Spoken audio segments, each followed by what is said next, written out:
sholat ini disyariatkan bukan untuk menyusahkan kita. Engkau sholat, engkau dapat kejayaan dalam hidupmu. Dapat glory. Dapat kenyamanan. Dapat ketenangan dan kedamaian. Kalau mau. Allah itu maha besar. Antum punya masalah sama siapa? Sama bos, sama atasan, sama presiden. Sama raja. Wallahi semua itu hambanya Allah Azza wa Jalla.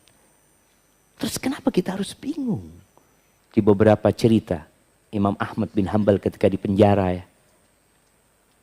Ketika panggilan hayya ala shalah, hayya ala shalah, beliau berdiri dari tempatnya. Kemudian berjalan ke teralis besi itu. Mengatakan, ya Allah aku cuma bisa sampai sini ya Allah.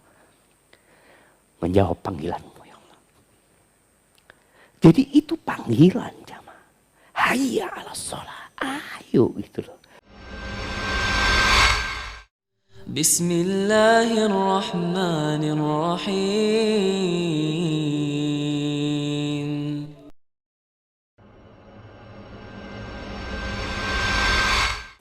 Ketika seorang memperbaiki sholatnya, maka hidupnya akan baik. Apa dalilnya?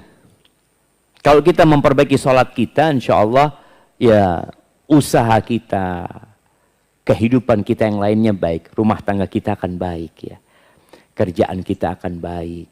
Hubungan kita sama orang tua akan baik. Sama tetangga akan baik. Apa dalilnya? Siapa yang mau menyebutkan? Jauh banget di sana. Silahkan. Bismillah. Inna salata tanha 'anil fahsya wal munkar. Ya, boleh, itu salah satu dalilnya. Salat itu mencegah dari perbuatan keji dan mungkar. Kirimkan hadiah ke belakang. Siapa lagi dalilnya?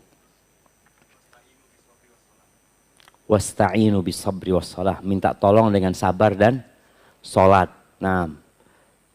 Dalilnya itu setiap hari ada lagi antum. Itu secara umum ya. Yang ada kalimat sholatnya. Tiang agama. Boleh lah. Kita boleh-boleh semua jemaah. Yang penting ada dalilnya gitu kan. Yang penting ada dalilnya. Cocok nggak cocok ya cocok-cocokin nanti kan seperti itu. Antum dengar sehari 10 kali jemaah. Hayya 'alas shalah. Hayya 'alal falah. Hayya 'alas shalah. Terus ayo sholat kalian. Bayangin ya, bagaimana cintanya Allah kepada manusia. Sampai Allah syariatkan azan yang diperdengarkan sehari 5 kali. Cuma kadang-kadang kita nggak mau denger. Dipanggil tuh hayya 'alas shalah, setelah itu hayya 'alal falah. Jadi sholat ini disyariatkan bukan untuk menyusahkan kita. Engkau sholat, engkau dapat kejayaan dalam hidupmu. Dapat glory. Dapat kenyamanan. Dapat ketenangan dan kedamaian. Kalau mau. Qomat juga. Ya. Bagaimana ketika orang mengatakan, hayya 'alas shalah, hayya 'alal falah. Tolong hal itu dihayati. Makanya di antara langkah menuju ke khusyuk itu adalah mendengarkan azan, menjawab azan, dan berdoa setelah azan. Ini panggilan untuk menuju ke sholat. Kalau panggilannya aja antum abaikan, tidak terlalu penting buat antum. Sebagian mungkin masih sibuk ngobrol dengan panggilan tersebut. Merasa, aduh waktu ana habis ya. Ya anak-anak juga merasakan. Kadang-kala ana dengar azan, pegang handphone ya. Seharusnya udah taruh lah. Antum hayati bacaan Allahu Akbar, Allahu Akbar. Antum akan tahu, ya Allah semuanya kecil. Allah itu maha besar. Antum punya masalah sama siapa? Sama bos, sama atasan, sama presiden. Sama raja. Wallahi semua itu hambanya Allah Azza wa Jalla. Terus kenapa kita harus bingung? Allahu Akbar, Allahu Akbar. Terus bagaimana kita bersyahadat? Aku bersaksi bahwa nggak ada yang berhak disembah kecuali Allah ya. Ketika kita dengar lalu kita menjawab, wa ana asyhadu an la ilaha illallah. Dan aku ikut bersaksi. Jangan cuma muadzinnya yang bersaksi. Ketika mengatakan asyhadu anna Muhammad Rasulullah, lalu antum mengulangi wa ana asyhadu anna Muhammadar Rasulullah. Setelah itu antum mengatakan raditu billahi rabba wa bil islami dina wa bi Muhammadin sallallahu alaihi wasallam nabi. Aku ridha ya Allah engkau sebagai Tuhanku. Apapun ya Allah yang kau akan perlakukan kepadaku, aku ridha ya Allah. Karena hidup ini tidak selalu sesuai dengan keinginan kita.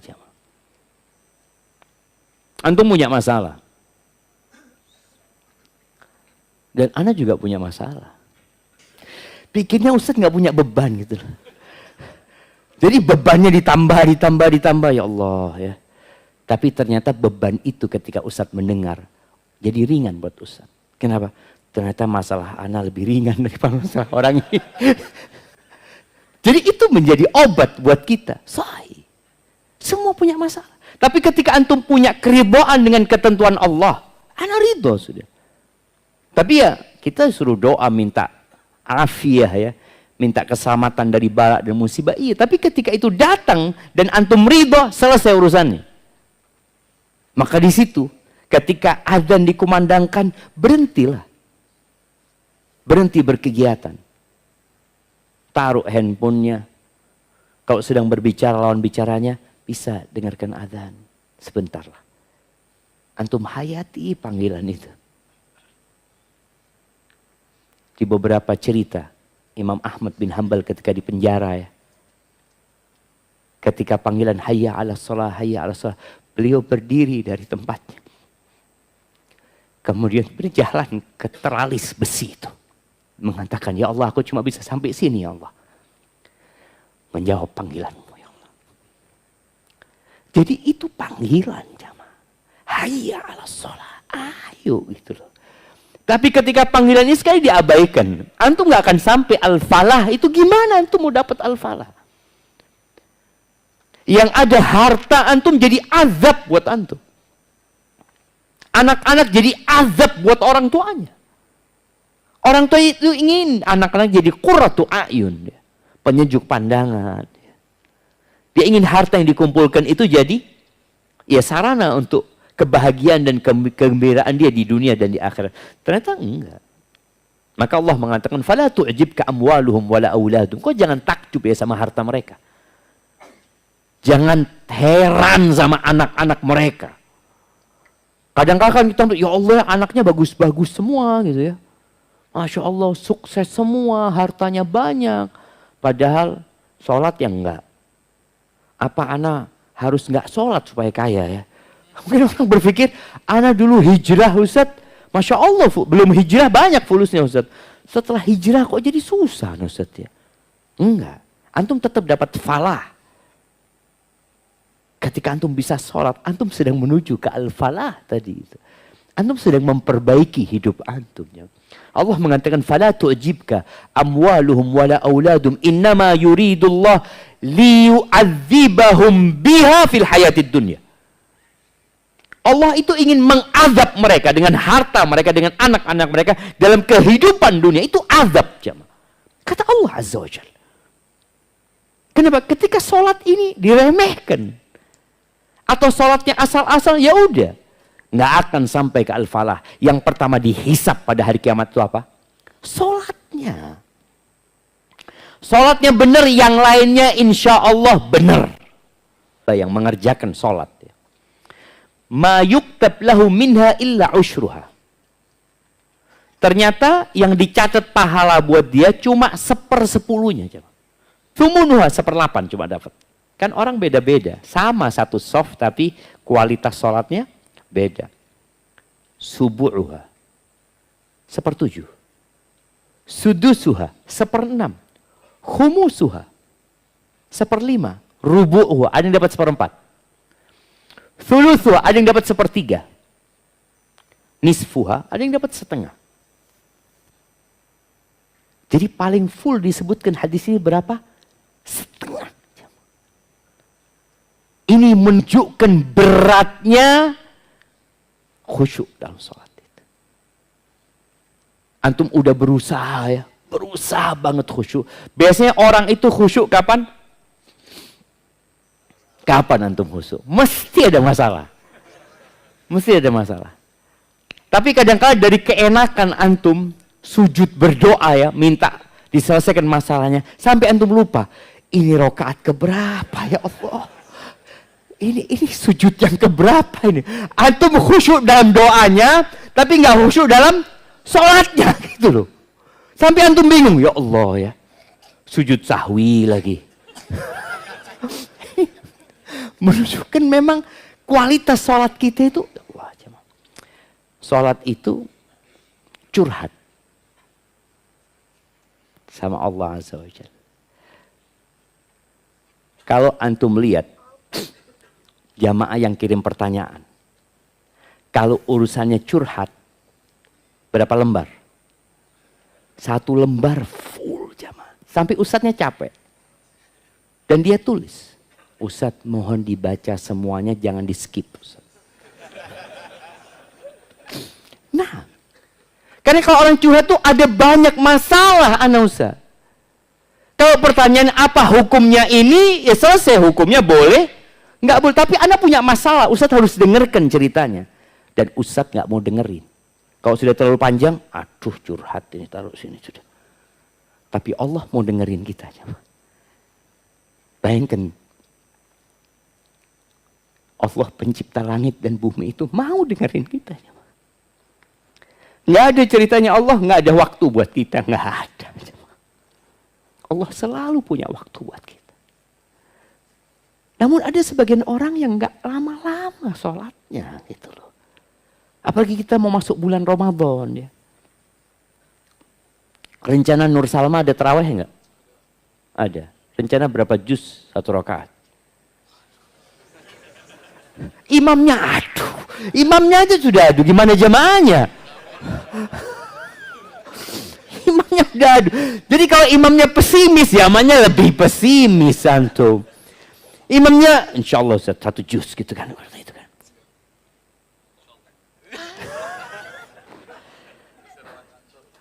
Kesian. Orang udah pada pulang. Anak pernah sampaikan di sini mungkin. Di Sukamiskin, tahu Sukamiskin itu? Penjara itu ya. Penjara orang-orang hebat. Hebat apanya? Wallahu a'lam. Anak sempat masuk sana. Untuk berdakwah ya. Masuk sana. Semoga kita dijauhkan dari namanya penjara ya. Itu cerita mereka. Ustaz Ramadan alhamdulillah Ustaz. 10 hari terakhir kita itu tarawih Ustaz 11 rakaat. Kita panggil imam Ustaz. Bisa semalam tuh 3 sampai 4 juz Ustaz. Itu 11 rakaat ya. Apakah antum nunggu di penjara? Baru mau 3-4 juz. Nah, dan Nabi alaihi salatu wassalam. Gimana? Ini bulan Ramadan, bulan diturunkannya Al-Quran. Yang bagaimana Rasul sallallahu alaihi wasallam di bulan Ramadan tersebut. Beliau di luar bulan Ramadan, pernah sholat malam. 1 rakaat itu baca Al-Baqarah, An-Nisa, Ali Imran. Gitu hadis. 5 juz 1 rakaat. Ya,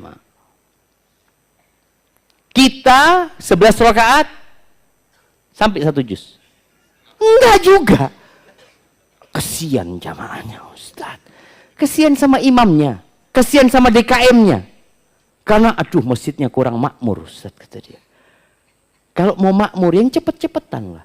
Jadi kalau antum, ini sholat tarawih itu kan pilihan bukan kewajiban. Yang 23 lebih cepat dari yang maksudnya kan gitu. Jadi nggak apa-apa loh jamaah. Artinya bebas sebenarnya. Ada yang di sini setengah jam, ada tempat lain 1 jam sholatnya, ada yang 2 jam. Tapi harus ada jamaah. Antum jadi fasilitator kita Ustaz, insya Allah sholatnya sehari, semalam ya 8 juz. 8 juz. 1 rakaat 1 juz. Dan kalau antum nggak mampu berdiri, Bukan nggak mampu, nggak mau berdiri. Duduk. Boleh jamaah. Di Jakarta ada nggak yang 1 rakaat 1 juz? Hah? Banyak. 1 rakaat 1 juz. Loh, ini pertanyaan 1 rakaat 1 juz.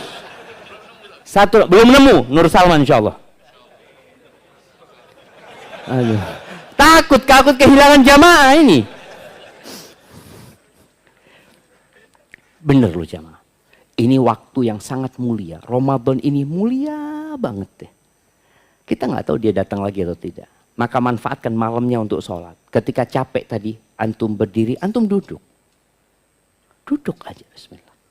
Kemudian nanti ketika waktunya mau ruku, antum berdiri. Sebagian orang mungkin kerja, tadi dikatakan orang kantor kerja. Nggak harus dia sholat tarawih itu ba'dal isya. Nggak harus berjamaah, sendirian pun jadi. Boleh jadi di rumah, antum lebih khusyuk. Ya udah di rumah. Karena anak-anak kalau sholat di masjid kayaknya terlalu cepat Ustaz. Anak kayaknya mau sholat mulai jam 10 lah. Sampai jam 3. Lalu antum ketawa ya. Insya Allah tahun ini Nur Salma kita bikin. Kalau sholat fardu, imamnya harus memperhatikan jamaah.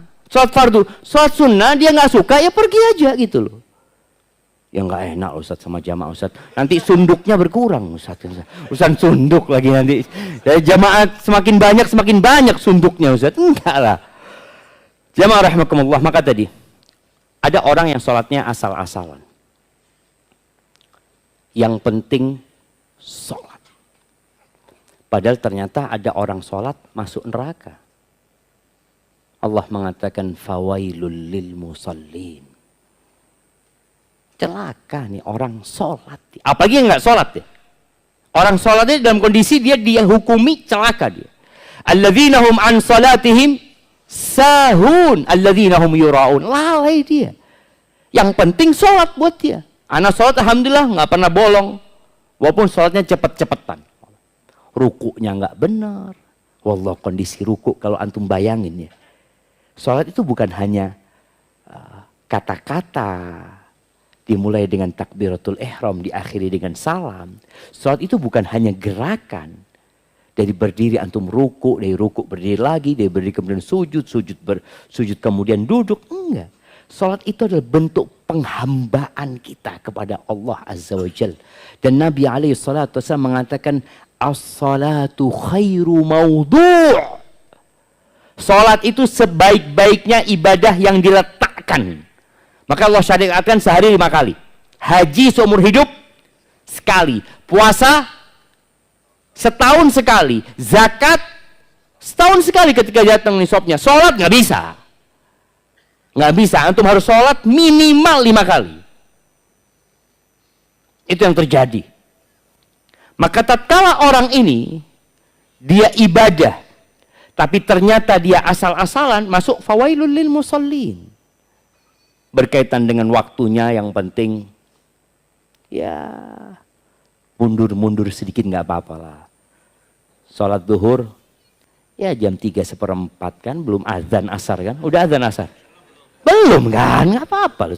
Masih masuk waktu, Zat. Jangan terlalu berlebih-lebihan dalam beragama. Jangan. Selama di waktunya. Jadi, itu terjadi sama manusia. Kalau ada orang-orang yang lapar, jemaah.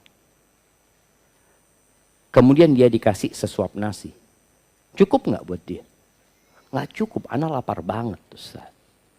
Anak kayaknya butuh 2 piring.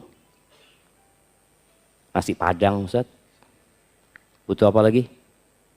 Rendang, ayam pop, kepala kakap. Antum bisa lihat ketika antum masuk ke rumah makan Padang yang disediain semuanya itu jamaah. Kadangkala antum butuh itu jamaah.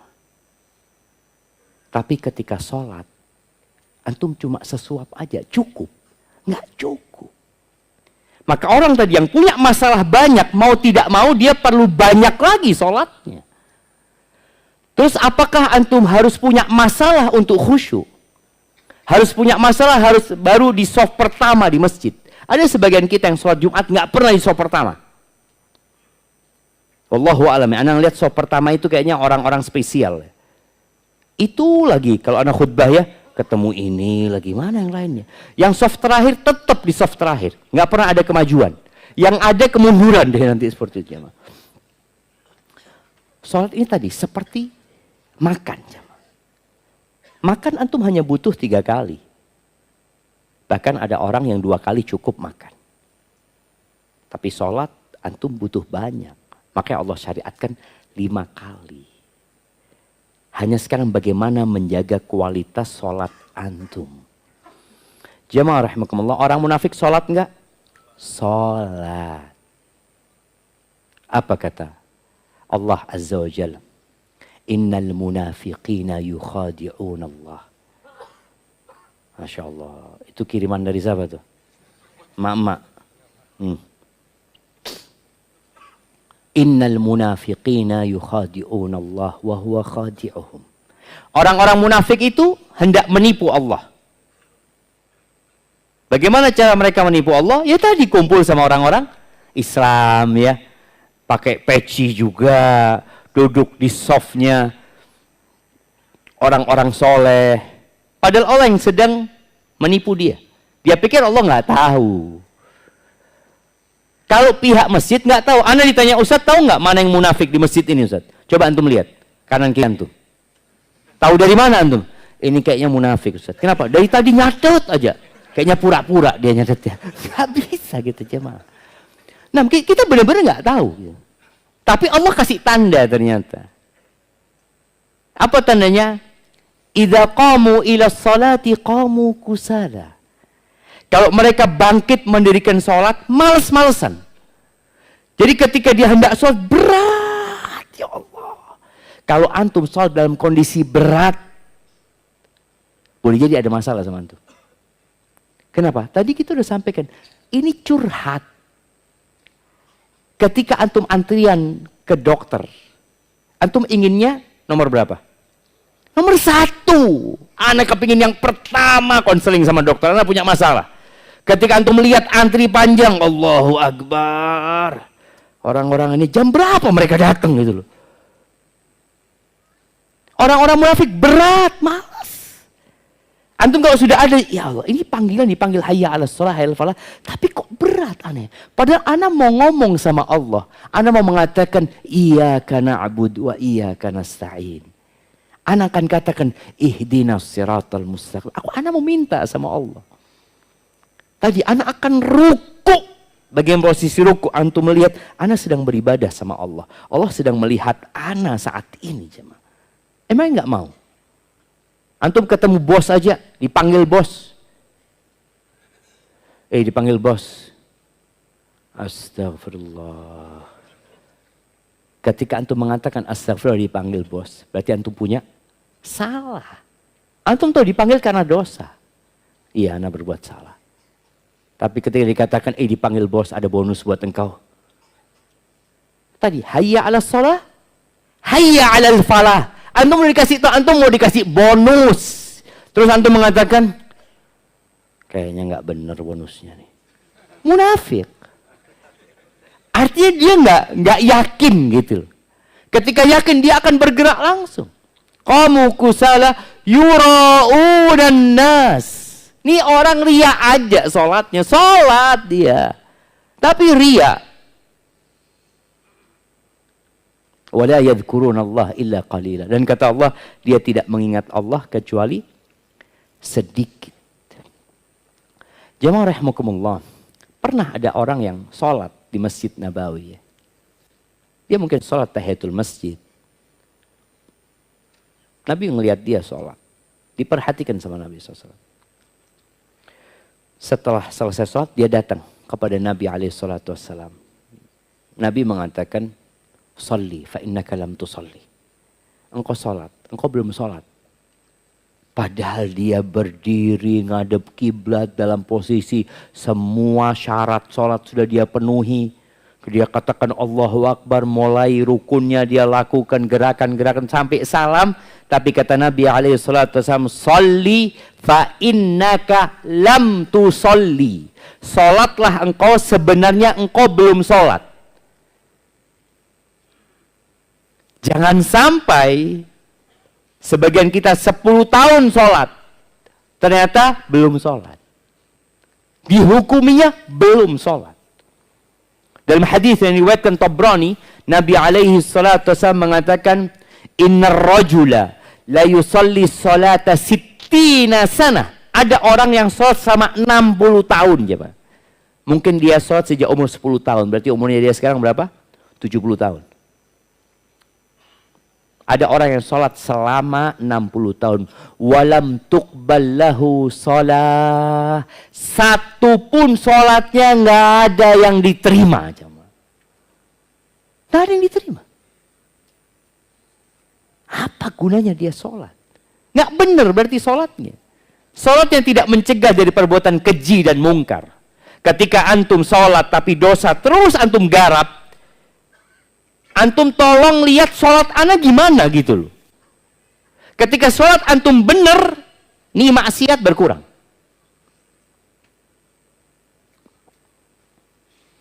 Kadang-kala kita ngelihat ada kawan kita jamaah, rajin sholatnya ya, rajin sholat zikir. Lalu kita godain dia. Antum habis berbuat dosa apa antum? Kok pertaubatan kayaknya gini. Marah dia. Iya, arti sebenarnya ketika sholatnya benar, dosa itu jauh, yakin. Kenapa? Allah sudah sebutkan, inna sholata tanha anil fahsya wal munkar. Sholat itu mencegah dari perbuatan keji dan mungkar. Ini orang 60 tahun sholat, tapi terus dosa dia kerjakan, jangan disuruh berhenti sholat. Karena ada sebagian orang melihat kawannya sholat, tapi terus berbuat maksiat. Apa katanya? Udahlah antum berhenti sholat, maksiat terus jalan. Jangan disuruh berhenti sholatnya. Dosa antum. Boleh jadi utusan iblis nih orang. Nyuruh kawannya sholat, berhenti sholat. Lu jangan. Perbaiki sholatnya antum. Perbaiki sholatnya. Ini orang sama Nabi SAW diperbaiki sholatnya. Tuh yang 60 tahun sholat nggak diterima, dikasih penjelasan sama Nabi SAW. Kenapa nggak diterima sholatnya? Yutimmu ruku'ahu wa la yutimmu sujudahu. Yutimmu sujudahu wa la yutimmu ruku'ahu. Dia tadi sholatnya asal-asalan. Rukuknya sempurna, sujudnya enggak. Sujudnya sempurna, rukuknya enggak. Padahal kita tahu yang namanya tumakninah itu rukun sholat. Gitu loh. Ini orang pokoknya solian. Baik. Sampai 3 kali dia orang sholat dia lagi. Gimana orang ini sholat dilihat sama Rasul SAW. Pasti sholatnya berusaha untuk khusyuk. Salah saya salam, dia datang lagi kepada Nabi SAW. Apa kata Nabi SAW? Irji' fasalli fa innaka lam tusalli. Engkau balik sholat, engkau belum sholat. Maka yang ketiga orang ini mengatakan, ya Rasulullah, aku nggak bisa lagi sholat lebih baik daripada yang kau lihat tadi. Itu sudah sholatku yang paling baik. Akhirnya dia diajarin sama Nabi SAW. Di antara yang beliau sampaikan ya, ini panjang. Idza kumta ila shalah fastaqbilil qiblah ya. Kemudian disuruh baca mata yasra minal Quran ya. Dan kita tahu yang jadi rukun sholat adalah baca Al-Fatihah. Boleh nggak ana Ustaz sholatnya karena keburu-buru ana baca Al-Fatihah aja Ustaz, nggak baca surat? Boleh nggak? Boleh, sah sholatnya gitu loh. Tapi bacanya yang benar, baca Al-Fatihahnya ya. Karena dari 30 juz Al-Quran itu yang paling utama adalah Al-Fatihah. Seakan-akan semua yang dalam Al-Quran itu terangkum dalam Al-Fatihah ini. Maka antum baca lagi tafsirnya ya, supaya antum lebih menghayati. Kemudian Nabi mengatakan, kemudian rukuklah engkau. Apabila engkau rukuk, jangan langsung bangkit. Sampai engkau tumaknina rokian. Rasakan semua anggota badan itu di tempatnya. Dan antum merasakan ana sedang rukuk buat Allah Azza wa Jal. Kemudian nanti ketika sujud juga, antum merasakan ana sedang meletakkan kening ana di muka bumi ini. untuk berbicara dengan Allah yang ada di atas arasy-Nya. Antum katakan subhana rabbiyal a'la wa bihamdihi. Dan rasakan. Ketika sholat antum benar, antum selesai sholat akan mendapatkan kebaikan. Antum merasakan, kok enak ya, kok tenang anak sekarang ini. Rasulullah SAW kalau punya masalah, larinya kemana? Sholat. Di Jakarta ini ada enggak tempat pembuangan limbah? Artinya orang kalau punya masalah itu larinya kemana di Jakarta ini? Hah? Ke masjid? Hah? Kemana? Bantar Gebang. Bantar Gebang. Enggak, orang kalau punya masalah itu biasanya kalau di Jakarta ini dibuang kemana? Diskotik, dunia malam. Nah, di mana lagi? Masjidnya tutup. Masjid tutup kata dia. Padahal memang waktu curhat yang paling indah itu malam. Sholat yang paling indah itu ya di malam itu. Bagaimana tatkala Allah menyebutkan penghuni surga itu? Ya Allah jamaah, kapan kita bisa seperti mereka? Allah mengatakan, kanu qalilan minal laili ma yahja'un. Mereka sedikit tidurnya di malam hari. Begadang ya. Ternyata penghuni surga itu ketika hidup di dunia, mereka keluar dari zona nyaman itu, mereka begadang malam jamaah. Tapi bukan di diskotik mereka begadang. Bukan di jalanan. Kadang-kala Anda melihat, tak tahu di sini, alun-alunnya biasanya, itu malam hari penuh sama orang-orang nongkrong di sana. Mereka semua punya masalah. Mereka larikan ke sana, ngobrol, ngopi, ini, itu. Dia pikir selesai. Pulang dari sana paginya, alhamdulillah selesai masalahnya. Enggak selesai. Tapi ketika antum larikan ke sholat, selesai.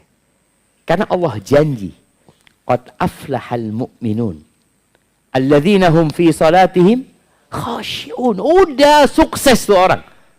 Siapa mereka? Yang kalau sholat khusyuk dia. Maka perlu yang namanya tumaknina dalam sholat. Rasakan tumaknina, rasakan setiap perpindahan gerakan sholat itu. Usahakan emak-emak di belakang, kalau sholat, ya tepat waktu. Emak-emak ini paling jauh dari riya sholatnya. Paling jauh dari riya. Kenapa? Di rumah. Suaminya datang, udah sholat? Udahlah. Sebelum adzan udah sholat tadi. Dari semangatnya dia sholat. Padahal sholat setelah adzan gitu deh. Tapi ada mama yang selalu menunda waktu sholat. Ya tipikal ibu-ibu itu macam-macam. Ada ibu-ibu itu yang nunggu semua beres baru sholat seperti itu. Sampai akhirnya sholat duhur mau asar. Janganlah. Ketika masuk adzan, tinggalkan semuanya. Dan bapak-bapak juga ya. Ketika sudah masuk waktu sholat, panggilan hayya ala sholat, yang bisa ditinggalkan, tinggalkan semuanya. Usahakan sholatnya di awal waktu. Walaupun memang kita tahu sholat itu waktunya luas gitu ya. Duhur ya sampai asar. Kalau subuh sampai matahari terbit waktu subuh itu. Ketika seorang mulai menunda-nunda waktu sholat, maka boleh jadi nanti ada kesibukan yang sholatnya di luar waktu. Tapi kalau antum lihat anak punya waktu, tadi khususnya lagi emak-emak ini, udahlah yang namanya beres-beres ini itu semuanya bisa ditunda. Tapi sholat ini seharusnya lebih diutamakan. Apalagi kalau sudah tahu hari itu hari dia datang bulan. Ketika dia tahu zuhur nih, oh kayaknya anak hari ini udah kayaknya mau datang bulan nih. Oh, udah adzan, sholat. Berjanji dari riba, dari namimah, dari perbuatan-perbuatan yang haram, dari kezaliman. Kalau ada orang sholat tapi ngomongnya kasar, ada bahaya dengan sholat dia. Nabi SAW ditanya tentang seorang wanita.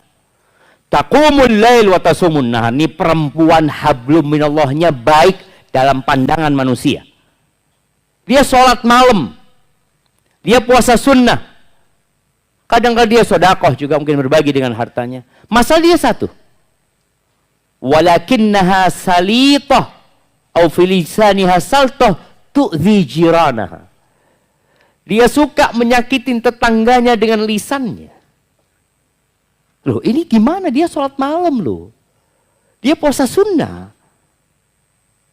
Tapi ternyata sholat dan puasanya tidak merubah sikap dan karakter dia. Tidak menjadikan dia menjaga lisannya. Kata Nabi SAW, hiya finnar la khaira fiha. Neraka tempatnya. Nggak ada baiknya tuh orang. Loh, terus gimana dengan sholatnya? Berarti sholatnya belum baik sebenarnya. Dia memang mengerjakan itu sholat dengan raganya, tapi boleh jadi tidak dihayati dengan hatinya.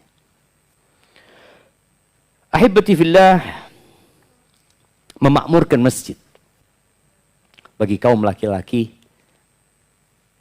menjadi target utama.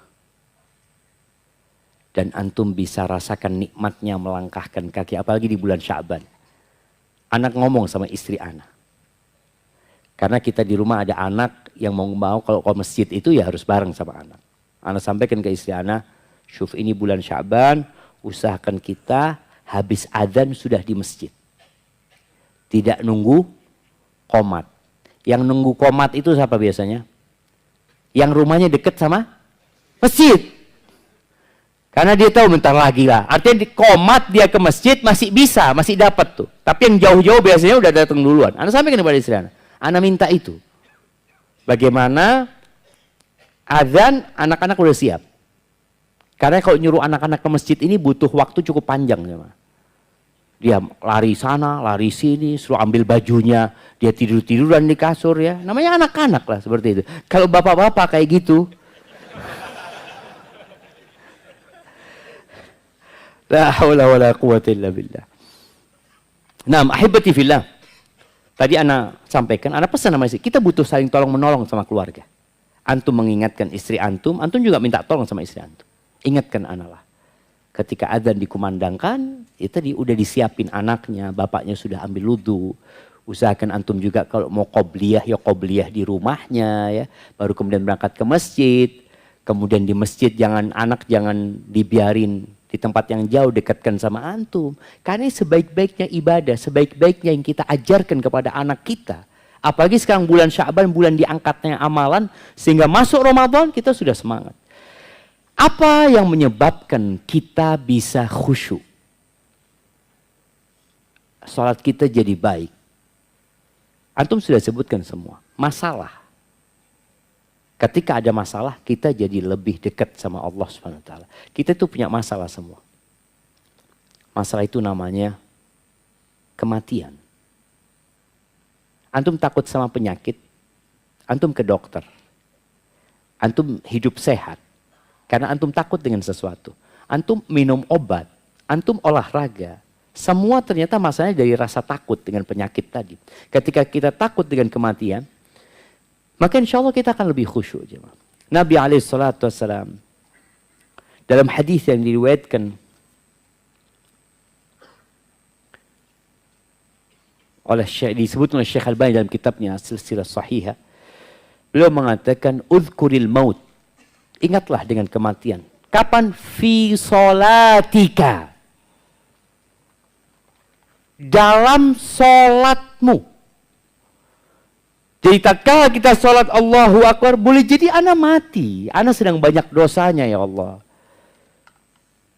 Fa innar rajula idza dzakara al-mauta fi salatihi la hariyun an yuhsina salatahu. Orang kalau ingat dengan kematian di sholatnya, itu menjadi kesempatan buat dia untuk memperbaiki sholat. Bedalah dengan orang yang sholat sedang mikirkan pekerjaan. Semua hal-hal yang menyebabkan antum tidak khusyuk dalam agama kita itu dihindari. Seperti Ketika antum mau makan malam atau sudah mau makan, tahu-tahu azan. Antum mulai dengan mana? Makan. Antum selesaikan makannya. Anak kehilangan jamaah loh. Iya. Kenapa? Menjaga kualitas sholat itu lebih utama daripada mendapatkan fadilah berjamaahnya tapi enggak khusyuk. Jadi menjaga kualitas ibadah itu sendiri lebih baik daripada menjaga tempat dan waktunya. Oke, sholat di masjid pahalanya 27 Ustaz.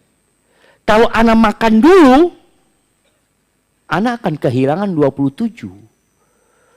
Anak akan kehilangan jamaah. Nah, tapi kualitas ibadah itu lebih harus dijaga daripada kualitas tempat dan waktunya. Akhirnya antum berangkat ke masjid udah nggak dapat jamaah. Nah, itu sudah nggak apa-apa. Tapi antum sholatnya khusyuk. Karena boleh jadi antum sholat dengan menyesal. Kenapa istri anak tadi ya nyuguhin makanan sebelum azan ya. Akhirnya nggak khusyuk juga sholatnya antum. Karena mikirin istri, ya sudah selesai. Antum sudah dapatnya ini dan antum ingat dengan hadis Nabi SAW. Bahwasanya, la sholata bihadratit ta'am. Nggak ada sholat kalau ada makanan. Sudah makan itu. Selesaikan makan itu. La yusalliyanna ahadukum wa huwa yudafi'uhul akhbathan. Jangan sholat dalam kondisi nahan. Bukan nahan lapar. Nahan kepingin ke belakang. Kepingin ke toilet. Ya. Sudah jangan. Ya Allah Ustaz, anak ini kalau ke belakang nggak dapat soft pertama nah Ustaz. Ini fadilah tempat kan. Antum, anak kehilangan fadilah soft pertama Ustaz. Nggak apa-apa. Tapi antum khusyuk. Jangan antum kehilangan soft pertama nggak khusyuk juga gitu loh. Udah ke toilet ini itu tetap nggak khusyuk. Padahal sudah dikasih sama Islam itu bagaimana antum mencapai khusyuk dalam sholat itu. Sehingga ketika sholat antum baik semuanya jadi baik ya. Kemudian apa lagi? Nabi SAW pernah sholat pakai baju, dikasih hadiah baju. Kemudian selesai sholat Nabi buka baju itu. Berikan kepada sahabat yang ngasih, tukar. Jadi tukar hadiah itu boleh jemaah. Kenapa? Karena gambarnya membuat aku lalai tadi kata Nabi SAW. Maka ketika antum sholat, kalau memang yang di depan antum bikin antum lalai ya diganti. Soalnya kadang-kala orang sholat itu, karpet itu bisa ada gambarnya jemaah. Ini kayak gambarnya kepalanya orang. Ya. Jadi dia itu berimajinasi buat gambar sendiri sebenarnya gitu loh. Ya udah pakai yang polos aja. Pakai yang polos. Jadi semua hal sekali lagi yang menyebabkan antum lalai dari sholatnya atau tidak khusyuk dalam sholatnya dihindari. Termasuk handphone. Jangan antum masuk sholat jawab WA. Sambil jalan ya. Bentar. Ya, anak lagi mau sholat. Antum mikir, fulan jawab apa ya? Karena antum menunggu sesuatu. Pokoknya hindari semua. Dan di bulan Ramadan ini, ana mengajak semuanya untuk mempersedikit penggunaan handphone. Kalau bisa, kuotanya dihilangkan. Hanya buat telepon. Jadi yang penting, telepon. Kita hidupkan kembali SMS. Kan adalah paket yang apa? Paket SMS sama telepon itu kan, ya udah paket itu aja. Kuota sudah enggak. Antum lihat ya, kuota sekarang tuh sangat menggoda sekali ya, Ma. Kuota 10 giga nonton. 10 giga. Orang kan, wah anak udah bayar, nggak ditonton rugi gitu seperti itu. Hanya orang naudzubillah. Jadi semua godaan itu perlu dihilangkan. Antum masuk ke bulan Ramadan, yang pertama perbaiki sholatnya. Di bulan Ramadan ini. Ini sebagai momentum kita memperbaiki kualitas sholat kita. Tadi anak sudah minta kepada pihak masjid, ya kalau bisa sholatnya ya ditambah bacaan Qur'annya. Tapi orang bebas. Ana ngasih masukan kepada DKM masjid tempat ana, mereka mengatakan enggak Ustaz, kesian jamaahnya Ustaz. Ya sudah, kalau kesian sama jamaahnya. Kita bisa sholat di tempat lain, kita bisa sholat sendiri. Ketika antum melihat masjid, enggak Ustaz, masjid kayaknya memang memperhatikan jamaahnya banyak yang tua-tua, fadhol. Barakallahu fiik, itu mungkin yang bisa Anda sampaikan pada kesempatan kali ini. Dan usahakan antum setiap gerakan sholat itu, kalau bacaan sholat itu beragam dari Nabi SAW, antum hafal semuanya. Sehingga antum ganti-ganti. Baca subhana rabbiyal a'la, nanti ganti subhanakallahumma bihamdika, Allahumma gfirli, kemudian sajada wajhiya lilladzi khalaqahu. Jadi pergantian dari satu bacaan ke bacaan lain yang sama-sama sunnah itu membuat antum harus mengingat. Tapi kalau bacaan itu saja kadangkala nggak, ya khusyuknya akan berkurang.